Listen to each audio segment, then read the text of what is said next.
go back to that perfect survivor. What do they have and what do they not have? They can't leave. They often can't drive. They're not allowed to have a job. They're not allowed to buy their own clothes. They're not allowed to talk to friends. So if you tell that person to leave, what do they have? They can't pay for things. They don't have a job.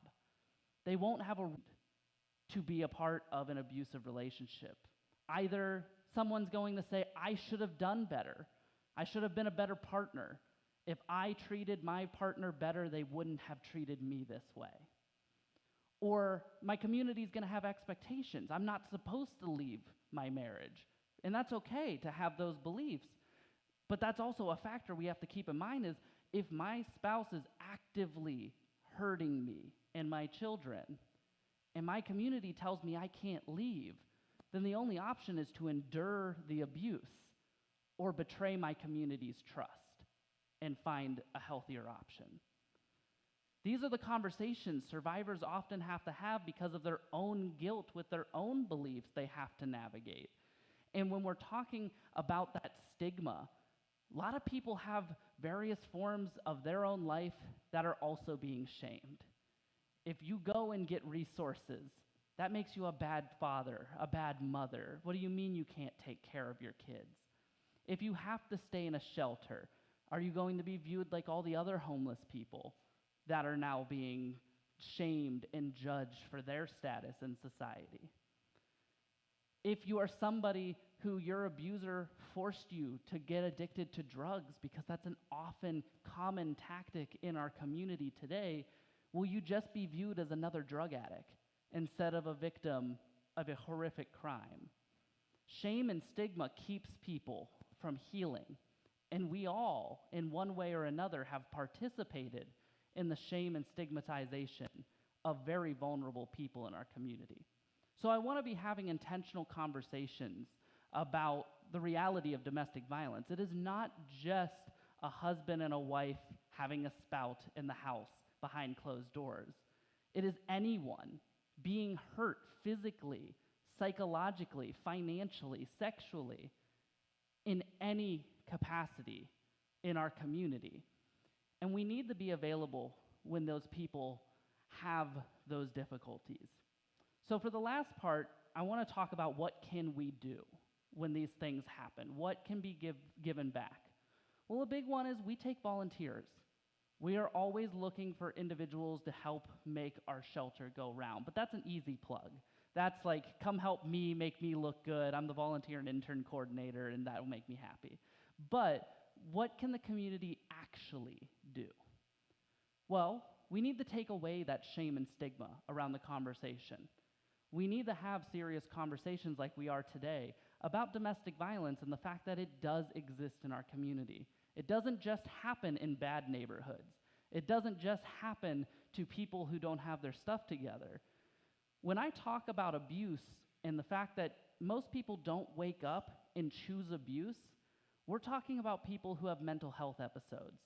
And one day they wake up a new person. And they might not have talked to a therapist because they don't believe in that therapy, and that's okay. But that mental health episode now makes them treat their partner differently, and now they've become abusive. Or we talk about our veteran community, the ones who went off and served our country and had trauma that they have to process when they return. And that inability to process that because the resources aren't there leads to violence within the household. Or other forms of trauma that are not addressed. Drug addiction is a huge one in our community. Trying something that turns into a spiral of addiction tears families apart in more ways than just losing a life.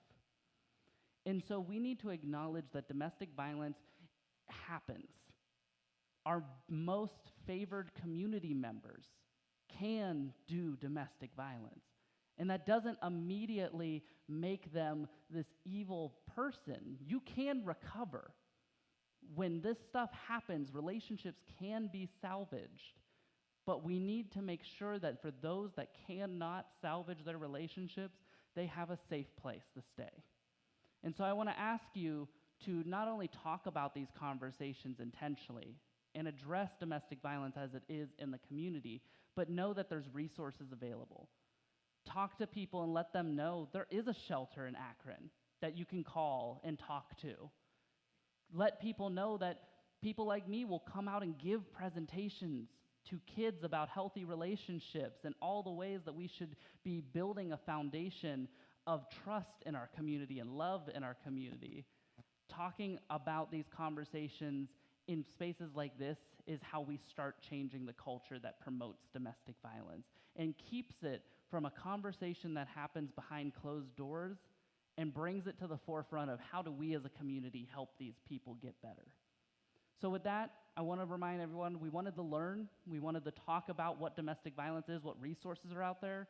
I wanted to talk about what is actually going on, and have you be able to have the tools to have these conversations with your loved ones. And I want you to give back. When you see somebody is in trouble, offer what you have. Offer what you can, and learn about what's in the community to give back, and let somebody know these people will help you. I want to thank you all for having me here today. It was great talking with you all. I hope you have a great rest of your Sunday, and thank you once again.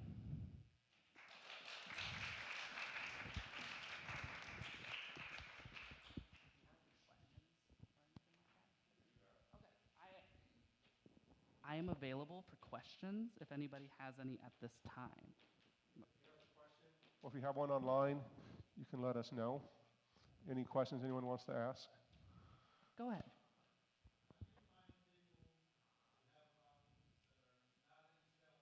Mm-hmm. Yeah, so a lot of the times in our world, we see people engage in our services through one of three places. One, they call our hotline, and it's just a question. It starts with, I don't know where to go right now, I don't feel safe, but I need someone to talk to. The other one is injury. We have advocates that go out to any hospital in Summit and Medina County, and often these are situations where it's a complication with a pregnancy, or a sprained wrist, or a black eye. And maybe they're coming there admitting they were hurt by their partner, or they're going there to try and get medical help and they're not ready to talk about it, and we will have that conversation. The other one is just general community members. We have many statistics that talk about domestic violence. It talks about 1 in 4 women experience it, 1 in 8 men experience it, but those are just the numbers of people who do report. And so some people live their whole life with community resources. One of my favorite ones is if someone was to come and talk to you, being the ability to, if you wanted to, reach out, and I will come to the church and I will chat with whoever wants to have these conversations, because we need to be out in the community. I don't expect everyone to come to me.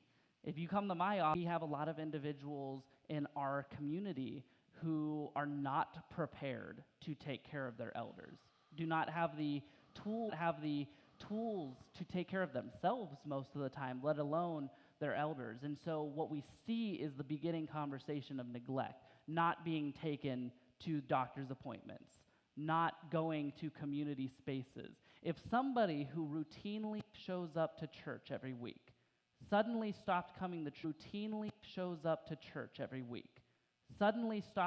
church, I could guarantee at least little power and control over what you do.